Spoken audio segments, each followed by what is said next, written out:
नमस्ते, तपाईँको परिचय? नमस्कार। हजुर, मेरो नाम कवि श्रेष्ठ। हजुर, यहाँ कार्यरत कति वर्ष भयो? म यो नगरपालिका कार्यरत भनेको 5-6 वर्ष भयो। तपाईँको स्थानीय ठेगाना? मेरो ठेगाना भनेको दिक्तेल रूपकट मजगढी नगरपालिका। हजुर। वडा नम्बर 3 बामराङ झिसिङमा जन्मेको म। हजुर। र यहाँ चाहिँ म जनस्वास्थ्य निरीक्षकको रूपमा कार्यरत छु। अनि योभन्दा अगाडि अन्त पनि गर्नुभयो कि?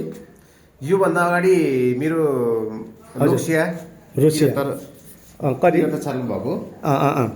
र यो 73 सालमा पोस्टिङ हुँदा चाहिँ म मकनपुरको बागमती गाउँपालिकामा पोस्टिङ भएको थिएँ।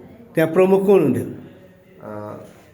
त्यहाँको प्रमुख भनेको चाहिँ गाउँपालिका अध्यक्ष सर्केश घलानजी हुनुहुन्थ्यो। हजुर, सर्केश घलानजी हुनुहुन्थ्यो। सर्केश घलानजी होइन? उहाँसँग 3 वर्ष गर्नुभयो। 3 वर्ष काम। मेरो गृह जिल्ला मकवानपुर। हजुर, मकनपुर।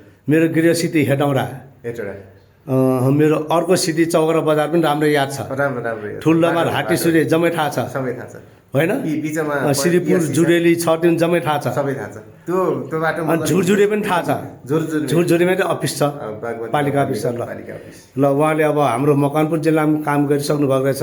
सबैभन्दा धेरै खुसी मलाई यहाँ र विदेशीलाई भरण पोषण नगरे आफ्नै राष्ट्रिय कला उद्योग हेर्नुहोस्, सोफाहरू ल हेर्नुहोस्। यहाँ सेक्युरिटी बहिनी हुनुहुन्छ। तपाईँ शुभ नाम? यलामा राई मेरो। घर मेरो यहीँ दिप्लुङ चिचुमा गाउँपालिका 7। हाल चाहिँ यहीँ दिक्तेल नै भनौँ न। दिक्तेले ल हेर्नुहोस्, यसरी धेरै खर्च पनि नहुने। अरूभन्दा पनि हाम्रो मेयर साहबले प्रयोग गर्नुभएको हेर्नुहोस् यहाँ। ल हेर्नुहोस्, मेयर तीर्थराज भट्टराई नगर प्रमुख दराज हेर्नुहोस्। यो हाम्रो एउटा लाइभलीहुडको कार्यक्रम हो। हजुर, जीविकोपार्जन कार्यक्रम। हजुर। यसलाई चाहिँ अलिकति प्रमोसन गर्ने कुरा भयो होइन।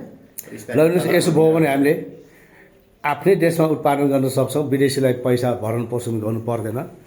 र हरेक अफिसरले, नेपालका अफिसरहरूले हरेक अफिसलाई रेड पान्डा यो जिल्लामा पाइने र हजुर आर्टको कुरा, कला धर्म संस्कृति र हरेक कार्यालयहरूले यसै गरी सजायमा हामी धेरै खर्च बचाउन सक्छौँ। धन्यवाद।